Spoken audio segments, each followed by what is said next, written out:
aparte de una hipomagnesemia, una hipoalbuminemia, además tiene una hipocalcemia. Generalmente estos datos casi siempre los encontramos así, juntos, ¿ya? Y ahí lo recalca, sí, ahí está, una hipomagnesemia severa menor a 1 miligramo por decilitro. Y otras situaciones, como ven ahí, no son posibles patologías infrecuentes, como las terapias de radiación, ¿no? Neoplasias infiltrativas, algunas patologías granulomatosas o con depósitos, como es en el mieloma, por ejemplo, ¿no? Sí. Y una PTH elevada habla ahí de una posible falta o resistencia a la vitamina D. La siguiente, por favor. Ahora, un dato que deberíamos completar en lo anterior era el hecho siguiente. Por favor, si puedes volver rápidamente para este último enunciado. Dice, falta de aporte en la dieta o mala absorción o poca exposición al sol. Si ustedes puedes avanzar. Puedes avanzar. Si ustedes se dan cuenta ahora, casi de la mayoría de las sobre todo de algunos de lácteos y demás, vienen ya enriquecidos con vitamina D. ¿No es cierto? Se han debido dar cuenta ustedes. Otro dato, ahí está, la insuficiencia hepática, la insuficiencia renal, la hipofosfatemia, de la que estábamos hablando hace un momentito, ¿sí? Los depósitos extravasculares de calcio, ¿no? Hay un trastorno muy frecuente, no mejor dicho, no muy raro de observar, que es esa calcificación de las partes tendinosas en algunos pacientes, ¿sí? Ese depósito extravascular de calcio, las calcificaciones en paredes vasculares, etcétera, etcétera, que al final dan esa situación.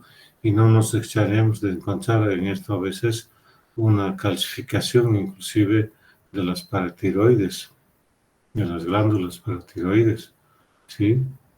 Y ahí está el otro trastorno, la hiperfosfatemia, digamos así, casi típica de una enfermedad renal crónica avanzada, con tasas de filtrado por debajo de 20 ml, sobre todo, ya podemos empezar a observar estas hiperfosfatemias que se producen en estos pacientes.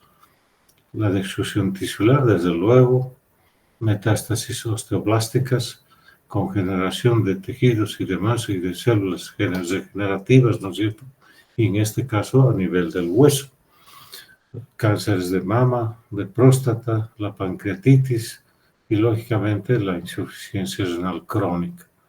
Por lo tanto, si ustedes se fijan acá, cuando hemos ido a hacer la entrevista y evaluación de los pacientes que están ahí en diálisis, ¿qué hemos encontrado?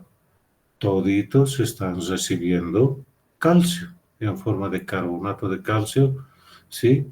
Asociado con vitamina D, ¿no es cierto? Se deben acordar ustedes. Siguiente.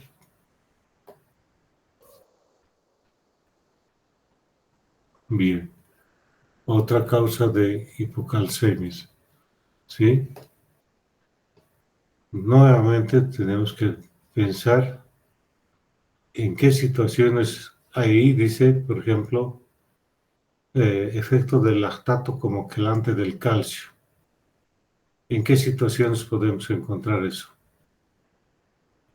Lactato. ¿Alguno puede decir?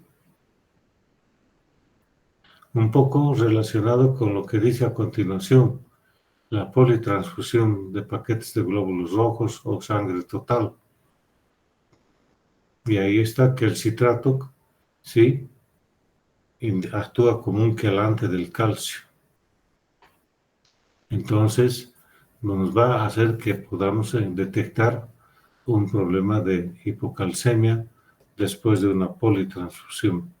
Por lo tanto, hay que controlar otra vez los niveles de calcio. Ni qué decir de la hipermagnesemia, sobre todo en algunas situaciones de privación inclusive, ¿sí? Un dato muy importante, grupos de fármacos que pueden llevarnos a esta situación: aminoglucósidos, cimetidina, teofilina, heparina, quimetril, bifosfonatos. Claro, los bifosfonatos son el tratamiento de elección, ¿no es cierto?, en la hipercalcemia. Pero acá podemos tener un efecto tal vez no deseado del uso de bifosfonatos. Un dato que aquí es importante reforzar con ustedes jóvenes es esa asociación de uso de antimicrobianos del grupo de los aminoglucósidos, ¿sí? Y la depresión de calcio. Una de las condicionantes que ha sido motivo a causa de esto es que la administración de este grupo de antibióticos, como son los aminoglucósidos, cualquiera de ellos, en la actualidad pues se la tiene que hacer diluidos y lentamente, por un hecho importante, ¿sí? Por un hecho importante. El hecho es de que las infusiones, inclusive de aminoglucósidos por vía endovenosa, que en un momento se había pedido que sea una monodosis, una sola dosis total para el requerimiento de un paciente cada 24 horas, nos podía llevar a esta situación de producir una hipocalcemia en realidad. Pero esto debido a que, por tratar de evitar el efecto nefrotóxico de los aminoglucósidos, que era mucho mayor si es que se administraban en varias dosis a un paciente en el día. De ahí surgió esa recomendación de administrar la dosis total de aminoglucósidos en una sola dosis, pero también tomando en cuenta este problema de que el paciente no esté con sus niveles de calcio bajos, ¿sí? Un poco parecido, digamos así, con el uso de los otros fármacos, pero acá lo más importante es en relación al uso de los aminoglucósidos, ¿sí? La siguiente, por favor.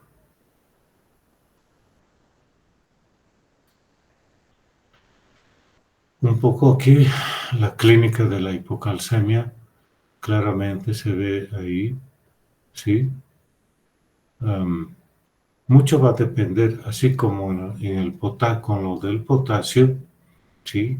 O las alteraciones del equilibrio ácido-base, de la rapidez de la instauración, el tiempo que se está teniendo ese riesgo, ¿sí? Y algunas comorbilidades asociadas, ¿sí? Donde pues tenemos en estas situaciones, habla ahí de la tetania, o sea, es uno de los síntomas más característicos por esa hiperexcitabilidad neuromuscular, como ven ahí, esa fotografía, esa contracción dorsal de esa fotografía o dibujo que tenemos, ¿sí? Un infiltrado edematoso ahí no se ven calcificaciones en ese fondo de ojo que vemos ahí, pero en la expresión facial de esa paciente, ¿sí? Como dice, escozor o hormigueo, digamos así, en la parte facial, en las manos, en los pies, calambres. Abajo tenemos, ¿qué es eso? Lo que nos muestra con ese tensiómetro. Vamos, ¿qué se llama eso? ¿Qué está produciéndose?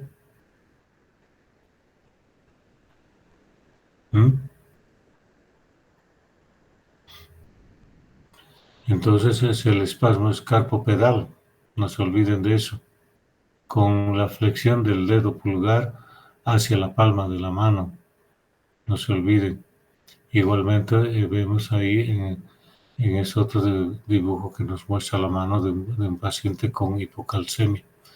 Y esto se va a dar sobre todo si el calcio está por debajo de 7.5 miligramos por decilitro o un calcio iónico menor a 4.3 miligramos. que puede ser variable, es cierto, dependiendo mucho si aparte de un calcio bajo existe una hipomagnesemia también, como hemos mencionado hace un momento. Siguiente. Esto es lo que vemos así, el espasmo carpopedal, o lo que llamamos el trousseau, ¿sí? Y arriba, lo anterior, veíamos el Chebostek que hacía esa paciente con esa desviación de la conducción y los nasogenianos a un lado del rostro, ¿no es cierto? Eso era lo que nos mostraba. Ahora, como se debe a la sobreestimulación, digamos así, que se va a producir del nervio facial, del séptimo par, ¿sí? Con todas esas fascia orbitaria, malar y mandibular, ¿no es cierto? Las tres ramas que tiene el facial. Y el trousseau, ese espasmo carpopedal que vemos ahí abajo, ¿sí? Y aquella contracción espástica, ¿en qué otra situación está mencionado ese tipo de contracción, jóvenes? Como ven, así ese arcamiento de todo el dorso del paciente.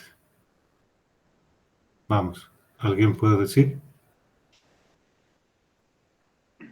No lo No. escuché, doctor. Otra vez, por favor. ¿Cómo? No, ¿En qué otro tipo de patología podemos ver este espasmo? tétanos, Perdón, tétanos, doctor. en parte, ¿qué más? Otro más, otro más. No tanto, bueno, en esa magnitud, sí. ¿En qué trastorno más? ¿Mm?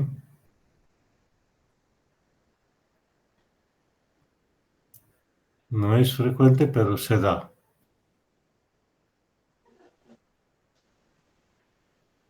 Siguiente. En la rabia, jóvenes. Rabia. En la rabia. ¿Sí? Y fíjense, es lógico que tengamos esto por este compromiso del sistema nervioso central también.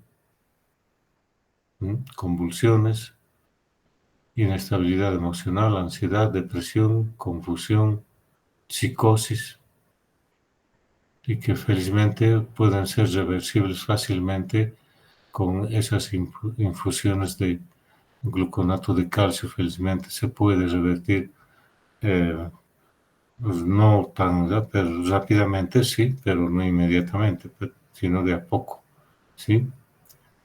Ahora fíjense las alteraciones a nivel miocárdica que puede servirnos también con un trazado electrocardiográfico. No se olviden de eso. ¿Sí? Siguiente.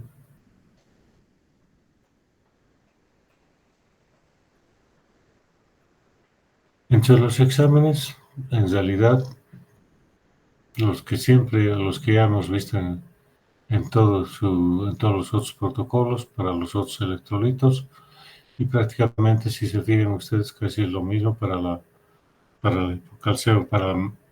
medir la calcemia, ¿no es cierto? Y lógicamente, ahí se añade medir la hormona paratiroidea, la PTH. En la gasometría, justamente su asociación con todavía con alcalosis o con la acidosis, ¿sí?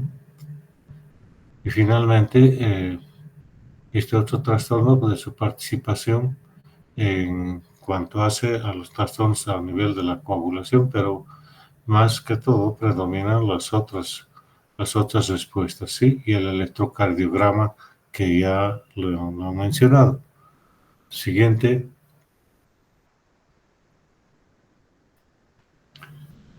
Estos son criterios, fíjense ustedes, simples, sobre todo.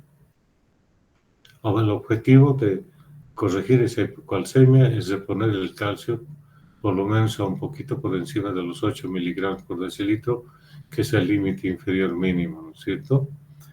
Y ahí lo que ya habíamos mencionado, la asociación de la hipocalcemia o hipercalcemia, inclusive con los trastornos ácido-básicos. En este caso, la acidosis metabólica, ¿sí? Y ahí asociado con eso tenemos el magnesio.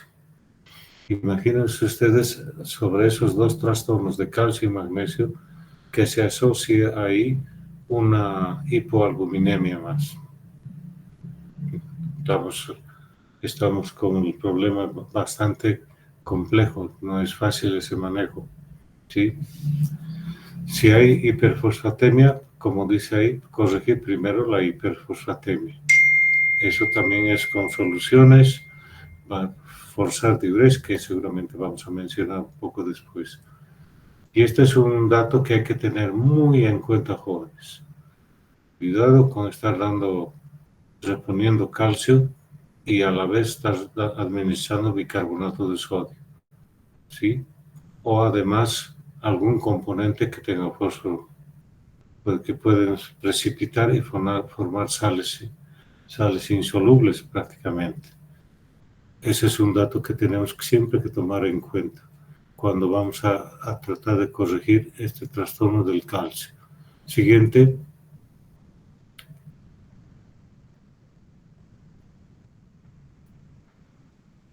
Justamente es lo que se está haciendo ahora, ¿no es cierto? ¿Han visto ustedes la cantidad de calcio que toman, por ejemplo, esos pacientes renales que están en terapia de reemplazo renal, los que están en diálisis? Prácticamente esta es la forma que toman el calcio en forma diaria, ¿sí? Siguiente.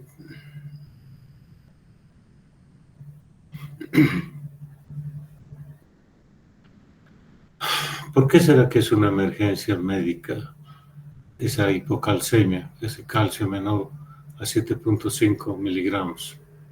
¿Alguien podría decirnos? Vamos, jóvenes. Ya hemos mencionado eso varias veces. En relación igual con el sodio, en relación con el potasio también. Y lógicamente con el calcio y el magnesio. ¿Mm? ¿Qué podría ser? ¿Puede Paro, causar doctor. arritmias? ¿Perdón? ¿Puede Perdón, causar ¿puede causar qué? arritmias? Exacto, y después hasta paro, ¿no? Hasta paro. Justamente eso es, por eso se considera así. Esto no se olviden, jóvenes, que hay que tener mucho cuidado cuando uno está con un paciente que tenga trastornos asociados. No podemos descartar y decir, no, aquí solamente es el problema renal o el problema de su potasio o el problema del sodio. Es mejor siempre medir también el calcio y además el electrocardiograma también nos va a ayudar, aunque no es muy específico, pero sí nos ayuda. Siguiente.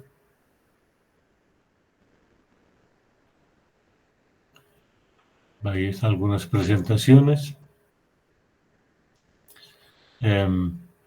Generalmente ese primer esquema de 2 ampollas de gluconato de calcio en 5 ml o en 200 ml de sodio glucosado es una de las primeras medidas que se toman y luego ya podemos, de acuerdo a las respuestas, se puede ingresar con esta dosis de mantenimiento, ¿sí? Administrando esas 6 ampollas, si quieren, o 5 ampollas de gluconato de calcio al 10%, pasando a esa velocidad, ¿sí? Lógicamente hay que ir monitorizando la cantidad, la reposición de la hipocalcemia que estamos haciendo. Tampoco es así una cosa rápida, ¿sí? Siguiente.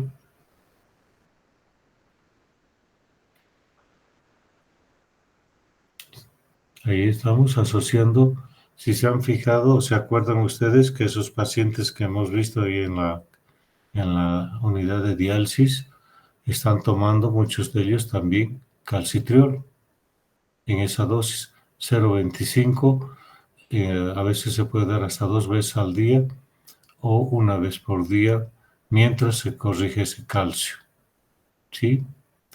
Y abajo la vitamina D.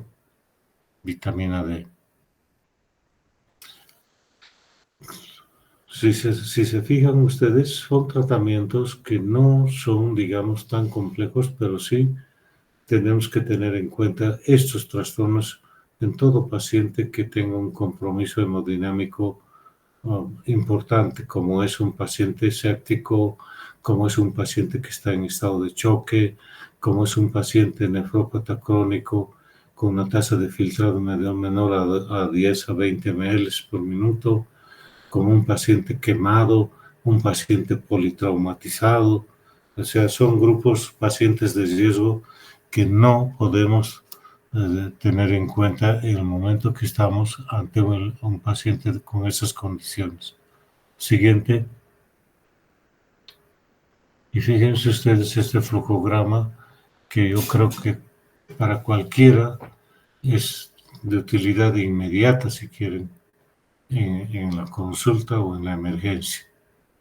Fácilmente aquí tenemos, ¿sí?, todos los trastornos asociados a una hipocalcemia. ¿Perdón?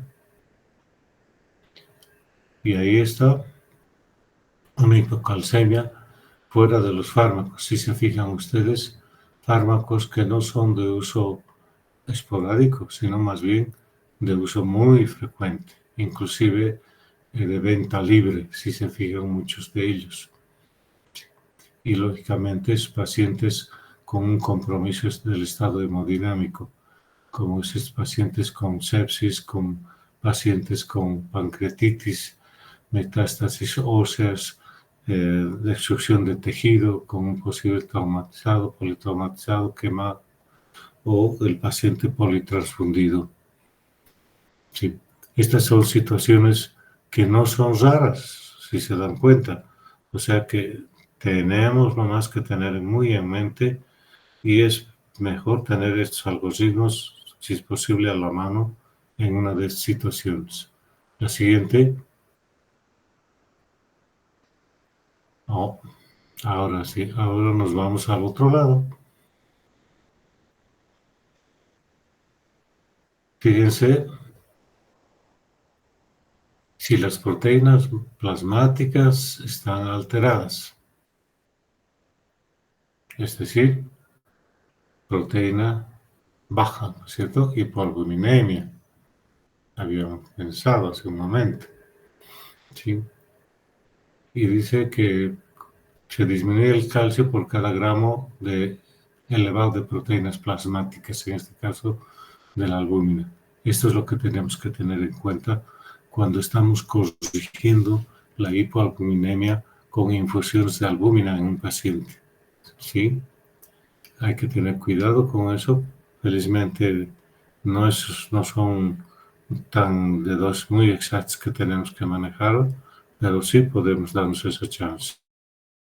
Y fíjense ustedes el calcio por encima de los valores considerados para tomar en cuenta en un estado hipercalcémico. Siguiente.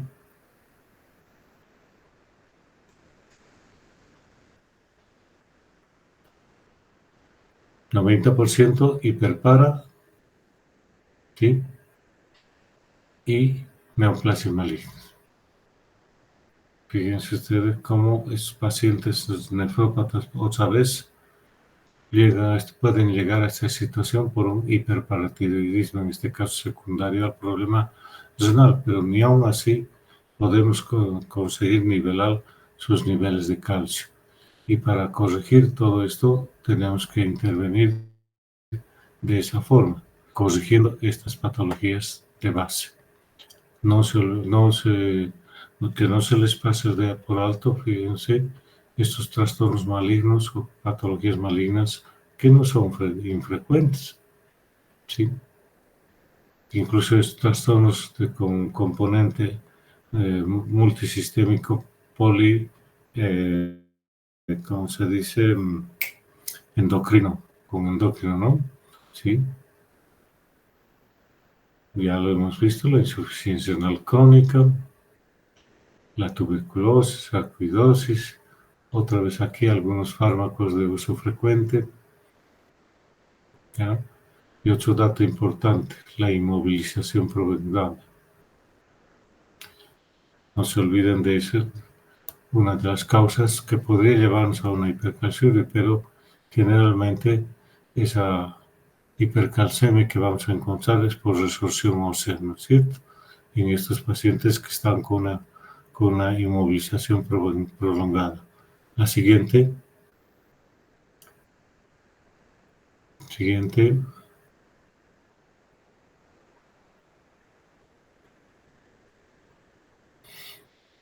Estas gradaciones en la parte teórica sí se las menciona, pero yendo a la práctica clínica no es tan fácil distinguir de qué clínica estamos hablando o de qué estadio, ¿sí? Mucho va a depender de la velocidad de instauración del cuadro de hipercalcemia, no necesariamente que estemos esperando un calcio elevado, sino inclusive una administración rápida puede llevarnos a esta situación, ¿sí? Y no se olviden, ahí está el último. Felizmente no llegamos generalmente a esos niveles de calcemias de 14 miligramos, ¿sí? Y a veces puede, dependiendo de cómo está el sodio, cómo está el potasio, cómo está el magnesio, cómo está la albúmina de ese paciente, para pensar el riesgo que puede correr este paciente, como dice ahí, hasta un riesgo de un paro cardíaco. Básicamente, ¿no? Siguiente. Un repaso rápido al compromiso sintomático o signológico que produce la hipercalcemia. Si ustedes se fijan en todo esto, vemos como un componente o un participante esencial en el manejo de todo esto, no solo del calcio, magnesio, sodio, potasio y demás, y fósforo, a la parte renal, la función renal. ¿Sí? Entonces, no se olviden de estas condiciones que pueden producir o llevarnos a estos trastornos en estos pacientes nefrópatas. Como verán ustedes, aquí vamos viendo la explicación del compromiso polisistémico, digamos así, que tienen muchos de nuestros pacientes. Igual que en el grupo de los pacientes nefrópatas que están en terapia sustitutiva, ¿no es cierto? No solamente son ellos, los otros pacientes de riesgo los estamos pensando acá, ¿sí?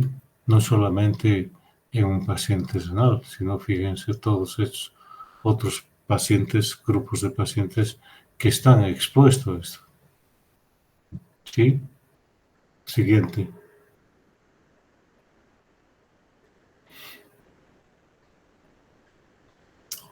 Nuevamente, un punto importante, la historia clínica. La anamnesis y el examen físico. ¿Sí? No se olviden de este grupo. Mujeres con pocos síntomas. ¿Sí? ¿En qué situaciones? Como dice ahí, pacientes postmenopáusicas, ¿no es cierto? ¿Sí? Y la otra situación, pacientes con algún proceso neoplásico. Todas estas alteraciones, les estoy remarcando, no se olviden, no son separadas en estos pacientes con compromiso multisistémico. Todos estos trastornos que estamos viendo en cuanto al manejo de electrolitos, sobre todo jóvenes. La siguiente.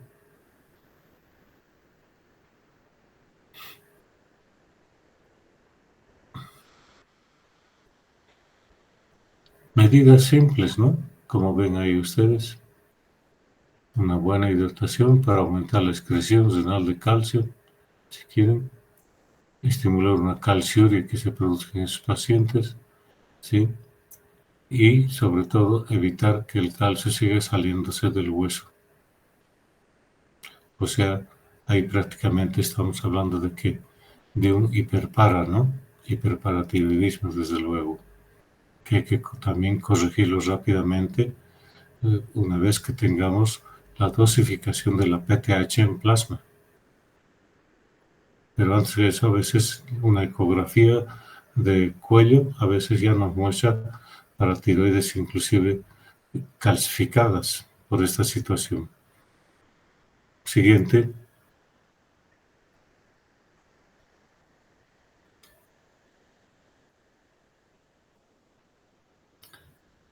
De todas estas medidas, lo más simple es hidratar al paciente.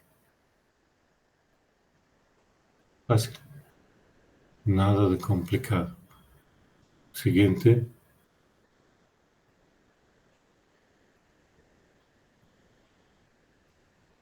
Otra vez, hidratación. Hidratación. Forzar un poquito la diuresis y el uso de bifosfonatos. Pero eso demora, ¿no? Toma su tiempito, no va a actuar inmediatamente. Lo que sí puede actuar un poco bastante pronto es los corticoides, pero no siempre son muy aconsejables. Siguiente.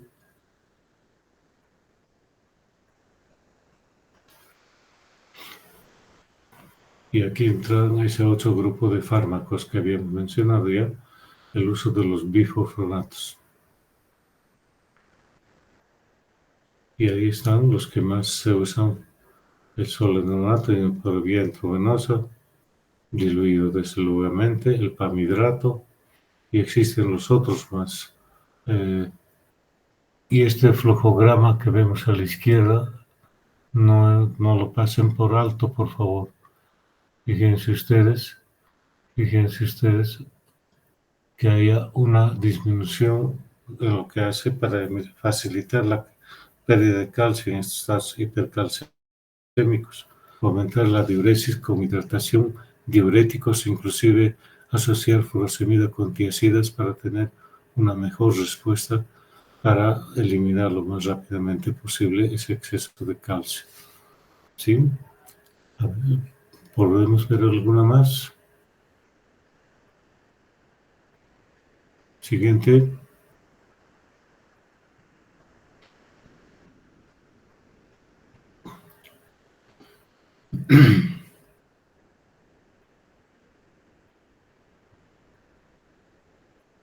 Ahí está.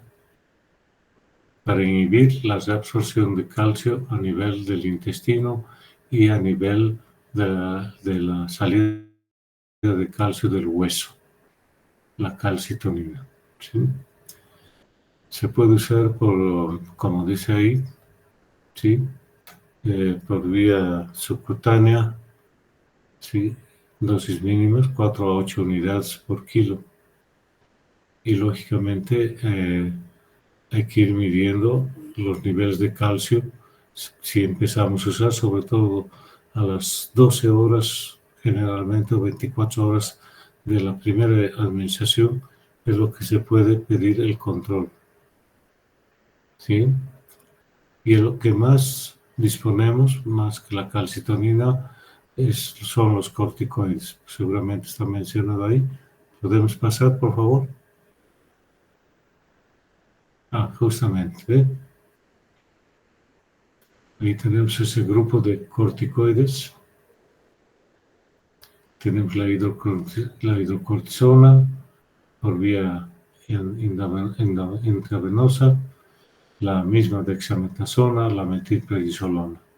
Y por vía oral podemos usar la prednisolona, la prednisona, la betametasona también, la fluorocortisona por vía endovenosa también. ¿Sí?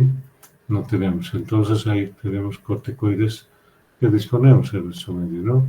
Entonces la hidrocortisona, por ejemplo, se puede administrar 100 a 200 miligramos IV, inclusive cada 6, cada 8 horas. ¿Sí? Ahí abajo creo que está la dosis. ¿Sí? 100 a 300 miligramos cada 8 a 12 horas.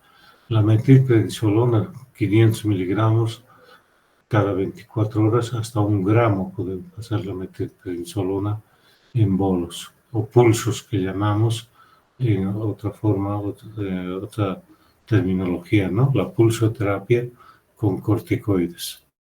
y el mantenimiento de esa dosis oral prednisona con dosis que se van a ir reduciendo gradualmente, ¿no?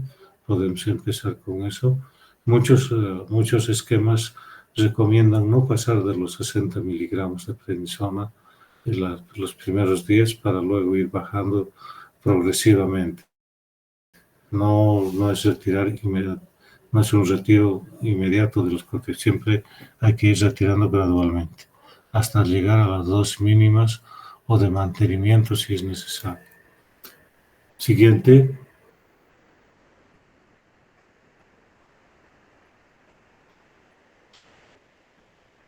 Una situación que a veces se tiene que recurrir a las terapias de reemplazo. ¿Sí?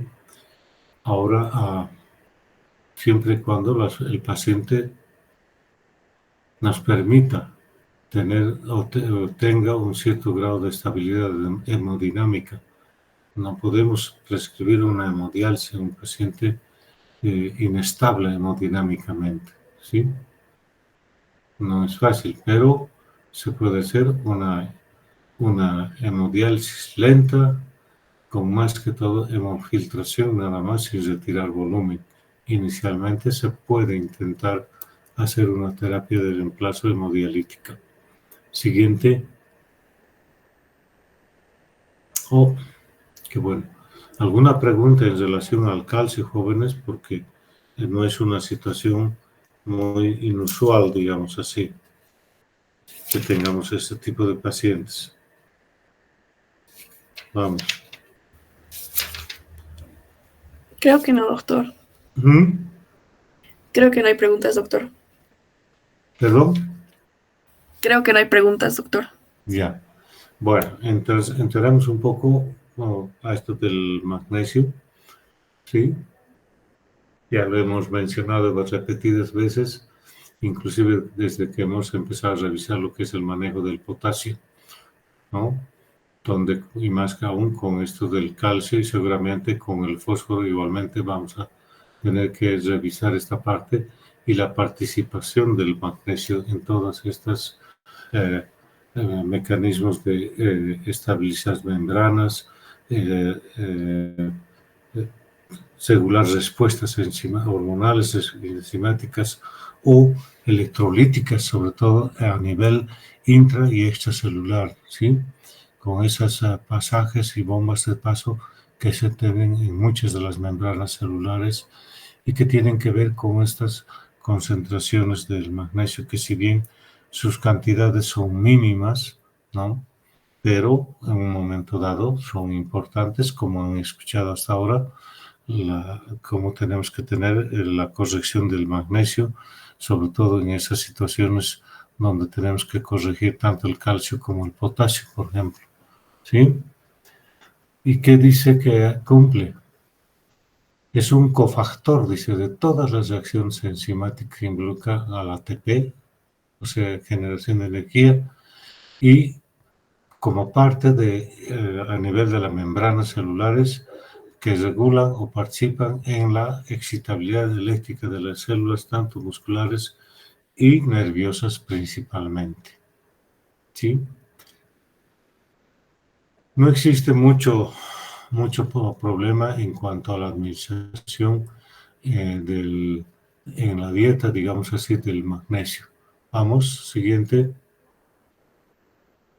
Como verán ustedes, sí, las cantidades que tenemos no son grandes, ¿se fijan?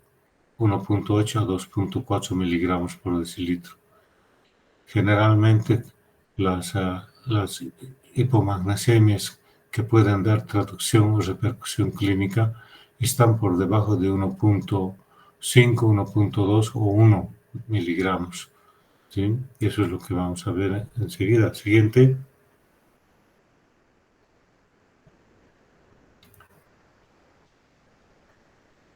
Fíjense, algo así como esto en relación a la hipomagnesemia, con cuál se ha relacionado en las revisiones anteriores, jóvenes. ¿Con qué grupo, con qué trastorno? que parece lo mismo. Es una entidad común que ocurre hasta en el 12% de los pacientes hospitalizados, superando el 65% en cuidados intensivos. ¿Se acuerdan de qué trastorno? Vamos. A ver, alguno del grupo. Ivana, Darwin.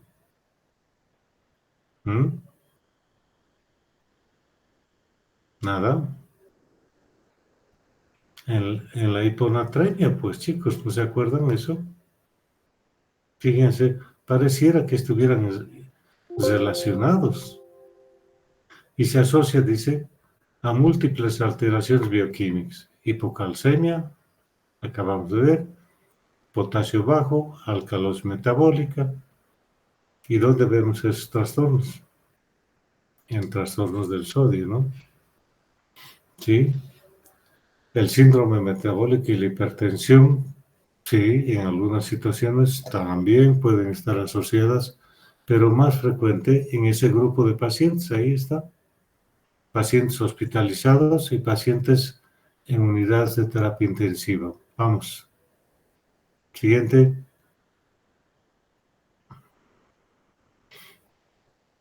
Ahí tenemos la hipomagnesemia grave, dice ahí, menor a 1 miligramo por decilitro. Vamos a ver a la traducción clínica de eso. Siguiente. Pérdidas gastrointestinales, renales, diabetes mal controlada, alcoholismo, hipercalcemia, ¿sí?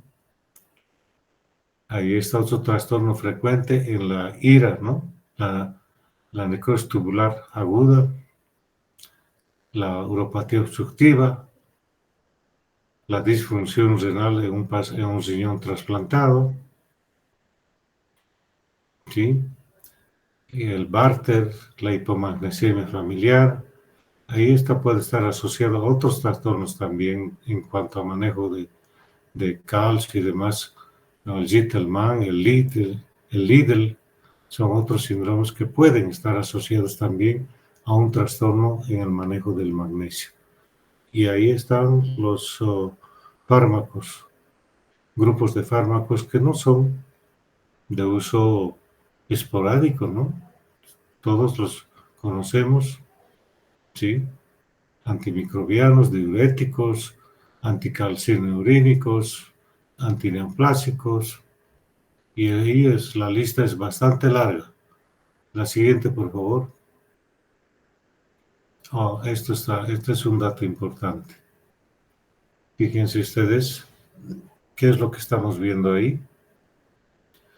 Una depresión del ST, ¿no? Importante. Potenciados, ¿por qué? Por el magnesio. O sea, una hipopotasemia que nos puede llegar, o una hipercalcemia, mejor dicho, con estas situaciones. O sea, ahí está otro riesgo que tenemos que tener en cuenta, ¿no? Cuando estamos queriendo corregir trastornos del potasio. Asociados a ellos, ya volvemos a repetir, igual que con el calcio, corregir el magnesio. Y como ven ahí dice, puede ser una hipopotasemia refractaria y dar, lógicamente, a una hipocalcemia, que es lo que acabamos de ver hace un momento. Como ven ustedes, jóvenes, todos estos trastornos están muy interrelacionados. Si se dan cuenta, el trastorno de unos repercute en los otros. En más, en hipo o en hiper. ¿Sí? ¿Estamos entendiendo eso? Siguiente.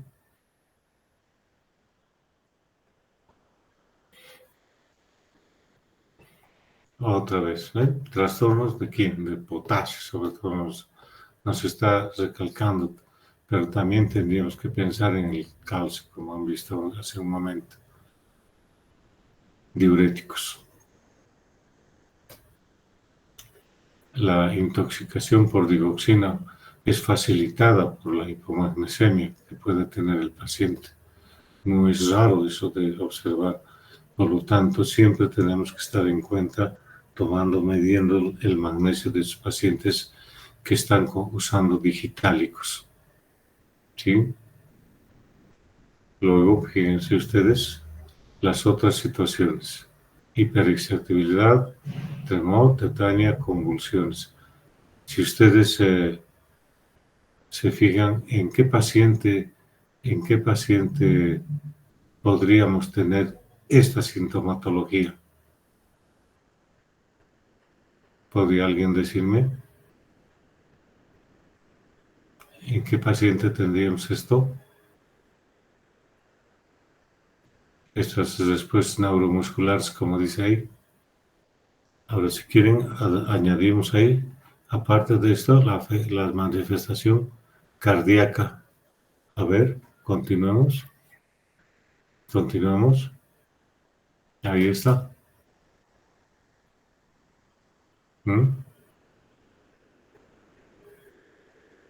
O sea, otra vez, repercusión neurológica muscular, neuromuscular, ¿sí? Si quieren ustedes así de hablar, y trastornos, igual. Fíjense ustedes entonces, lo que nos mostraba hace un rato, no se veía la onda U en ese gráfico anterior, pero aquí pareciera, no, tampoco se ve. Es un ejemplo nomás, ¿ya? Nada más. Fíjense ustedes cómo podemos tener ese ensanchamiento del QRS, sobre todo, típico también de esos otros trastornos en cuanto a calcio también, ¿sí? Y ahí habla justamente, ¿ve? Hipocalcemia, hipoparatiroidismo, resistencia a la PTH y disminución de la síntesis de vitamina D3. Y ahí está la hipopotasemia que habíamos mencionado también en los anteriores revisión de los otros electrolitos. Siguiente.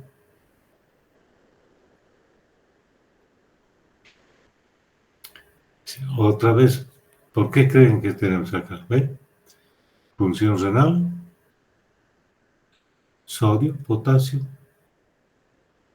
Si es un paciente que está usando digital, medir la dioxina en plasma, pero más útil a veces es el electrocardiograma, ¿no es cierto? Ahí dice electrocardiograma siempre. Gasometría en unas situaciones, claro que sí, pero no siempre podemos tener medición de gas en sangre, ¿no? En muchos de los centros, ¿sí? Vamos al tratamiento. Van a fijarse ustedes que prácticamente estamos ahí otra vez, proteínas totales. Vamos. Este cuadrito es muy simple y yo lo veo útil sobre todo para ustedes que están empezando a familiarizarse con estos trastornos en más o en menos de los electrolitos que tenemos. ¿Sí?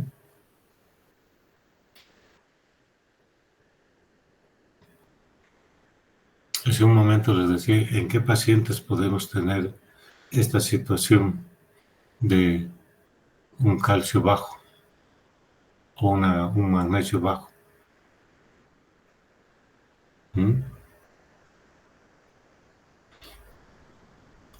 Otra vez ahí vemos el espasmo carpopedal. Otra vez el Trousseau ahí arriba.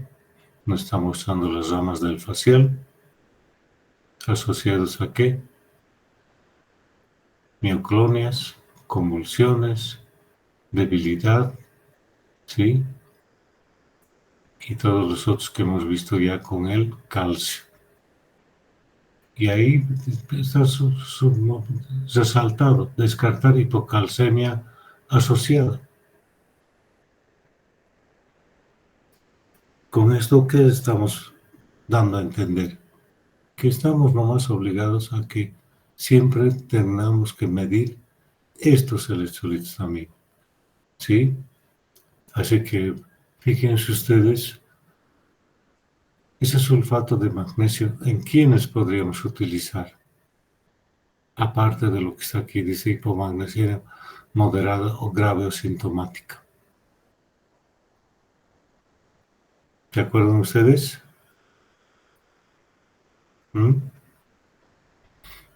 Seguramente en la hipertensión, ¿de qué? En obstetricia, eclampsia. Exactamente. ¿Dónde sería? ¿En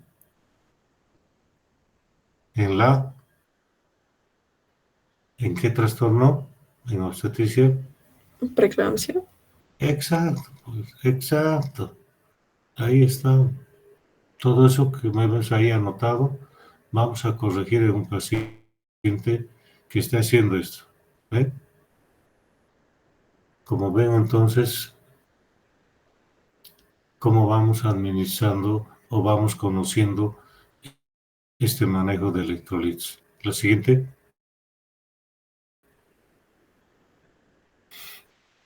Esta es una regla que tenemos que tenerla muy en cuenta, jóvenes. No se olviden de esto. No se olviden.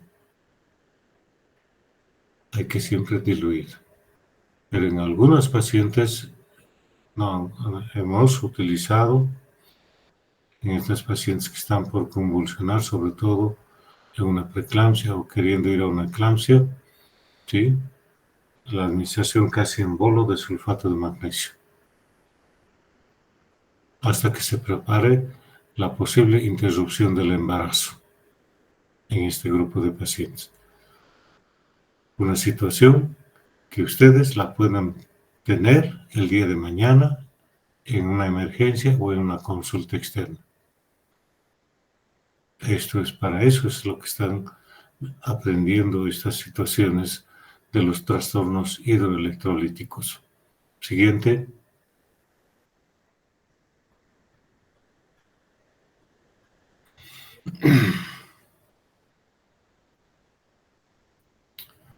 No es un trastorno, como dice ahí, no muy frecuente, pero sí es bueno tomarlo en cuenta, ¿no? Si ustedes ven, los parámetros que manejamos el magnesio son bastante bajos, pero sin embargo en algunas situaciones se puede ver. Y ahí están los efectos tóxicos, dice, terapias con digoxina, acidosis metabólica. Ya conocemos a estos pacientes, sobre todo nefrópatas, ¿no? La hipercalcemia o hiperpotasemia. Ahora fíjense ustedes, digoxina, acidosis metabólica, calcio elevado, potasio elevado, magnesio elevado. Aquí, ¿qué nos falta? Que solamente nos digan que también el sodio está elevado. Eso es lo que tienen que ustedes empezar a tomar en cuenta, jóvenes. ¿Sí? Vamos, siguiente.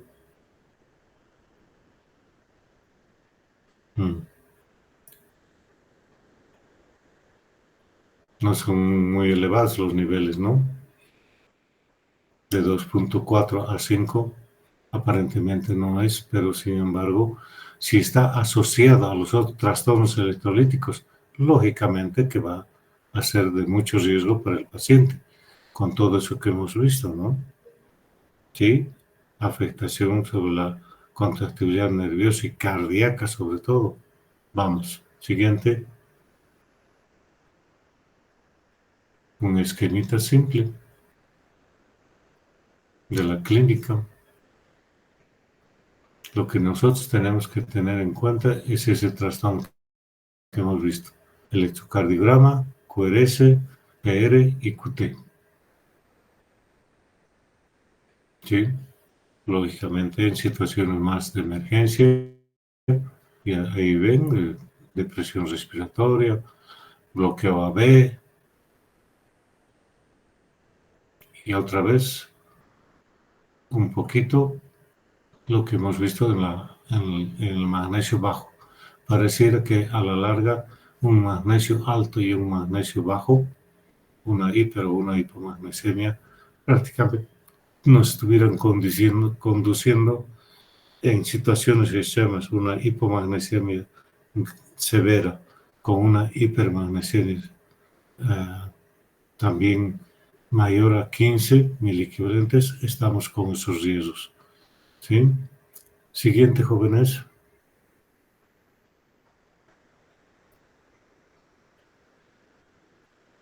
Otra vez, igualito que lo que veíamos hace rato, hidroterapia con diuréticos.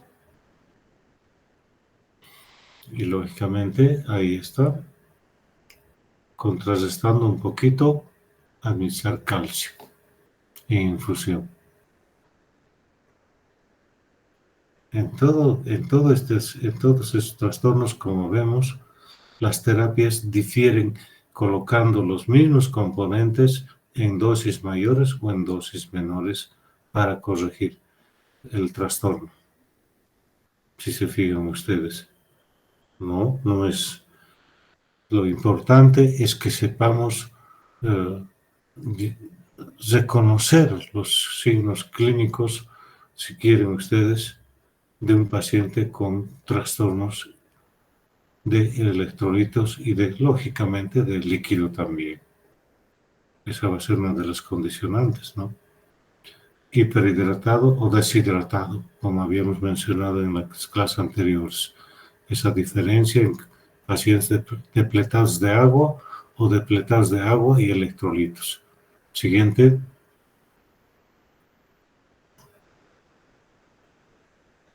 Otra misma recomendación que hace rato habíamos visto. Bicarbonato de sodio no hay que administrar con calcio porque van a precipitar. Tampoco con magnesio, ¿sí? Vamos. Siguiente. Fisiopatología del fósforo.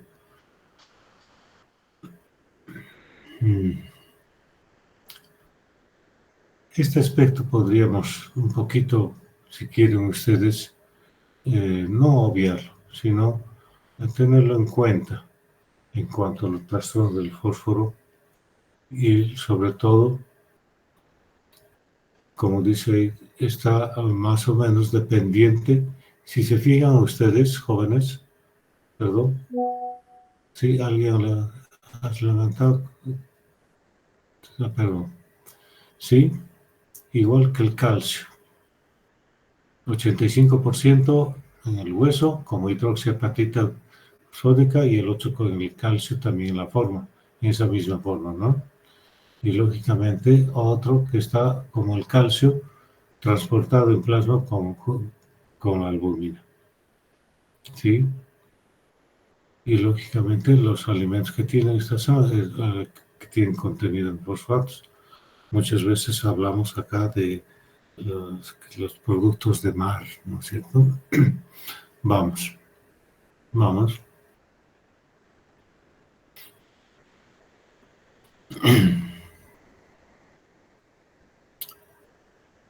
Fíjense ustedes otra vez, PTH, vitamina D activa, ¿sí? Si se fijan ustedes, siempre el mismo. Nuevamente lo que nosotros ya vemos justo con los otros trastornos, ¿sí? Vamos.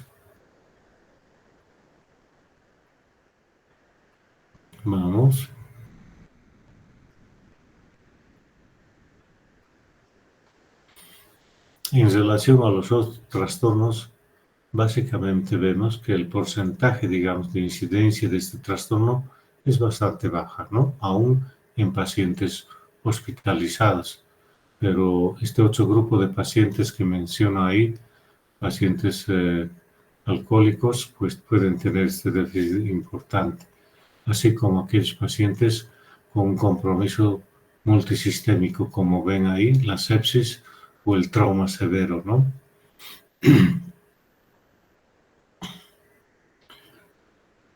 Siguiente. Un esquema más de tipo, digamos, didáctico que de clínico, ¿no? Vamos.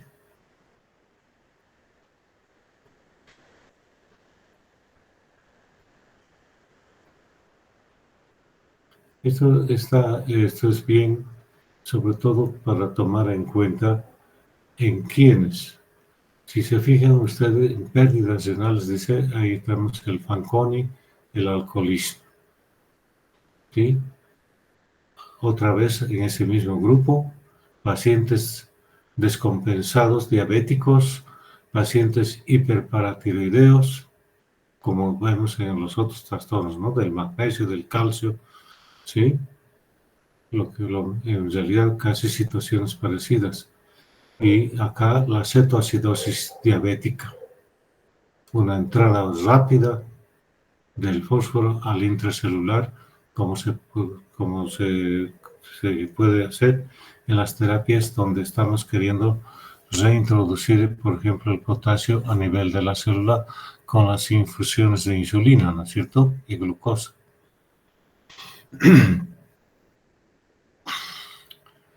La diálisis, sí, justamente es una indicación también, ¿no? De los estados de hiperfosfatemia, la diálisis. Por eso también el retiro puede ser una causa importante.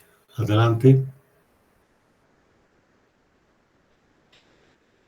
De esto, pues lo que más nos debe llamar es un defecto en el metabolismo energético celular y sobre todo en aquellos que están con estos trastornos crónicos, ¿sí?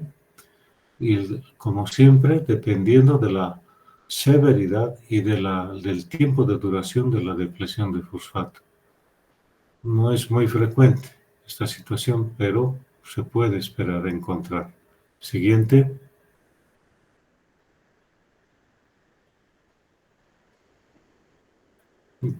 Si se fijan ustedes, los mismos con la misma sintomatología de las mismas áreas cardíacas, el sistema nervioso central y neuromuscular.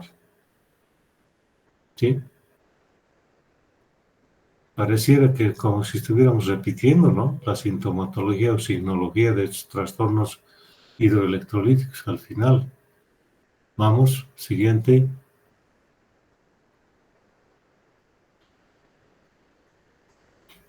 Sí, un dato que también debemos esperar. Y ahí está, esos trastornos que ya los hemos mencionado para los otros electrolitos, como por ejemplo los trastornos renales, trastorno del equilibrio básico, como la acidosis metabólica. Vamos.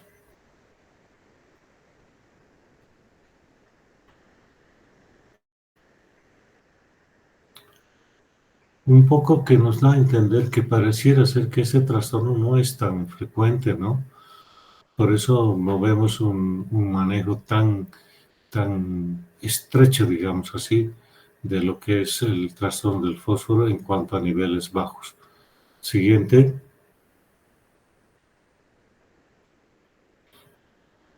Como verán ustedes, esos suplementos de fósforo no tengo en este momento uno de los que podamos tener en nuestro medio. ¿Sí? En este momento, bueno, no tengo en mente ninguno de estos productos que tengan suplementos de fósforo. Siguiente, si alguno puede mencionarlo, adelante.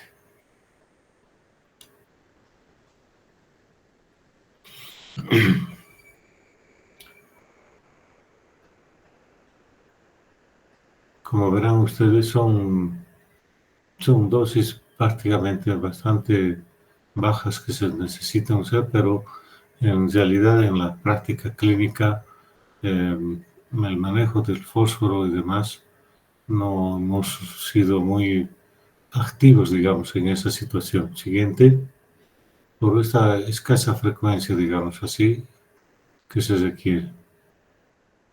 Pero eso sí, en situaciones muy severas, como dice ahí, hemos visto neurológicas, cardíacas y musculares. Otra vez, ya habíamos mencionado esto, sobre todo con el bicarbonato de sodio, pero acá juntos con el calcio. y ácidos, los mismos trastornos, si se fijan ustedes, los mismos trastornos. Vamos.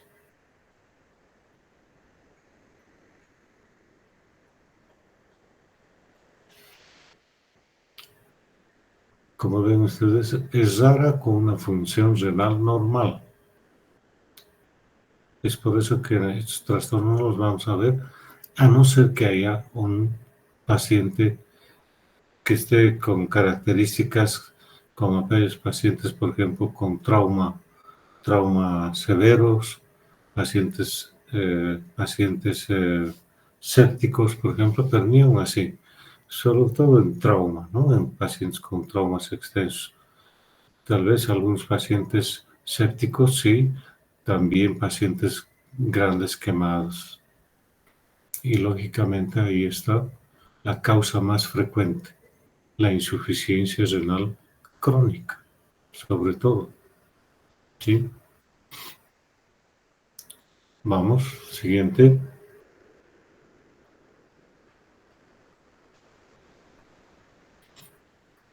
Lo que mencionaba, ¿no? La destrucción tisular. ¿Sí? Otra vez su asociación con el calcio, ¿no? Ahí dice hipocalcemia sintomática.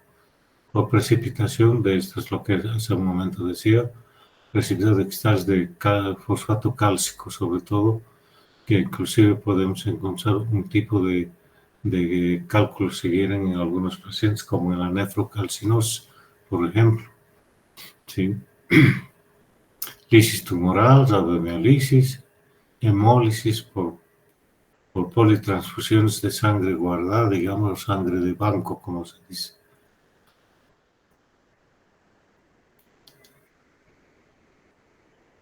Verán ustedes que casi son los mismos trastornos que vimos para los otros. Siguiente.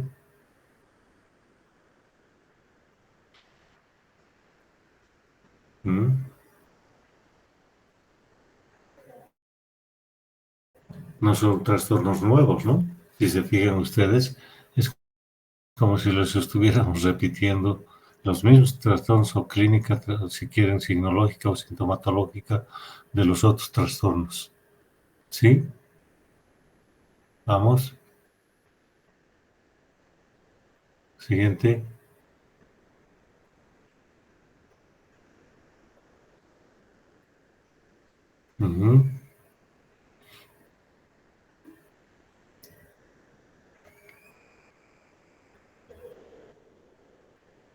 Vamos. Medidas simples. Medidas simples. Solamente aquí hay que tener un cuidado. Si estamos ante un paciente con una insuficiencia renal crónica ya marcada, no es muy, digamos, indicado hacer esa segunda medida, alcalinizar la orina. Mejor si podemos someterlo a una sesión de hemodiálisis. ¿Sí? No exponernos todavía a estas respuestas. Vamos.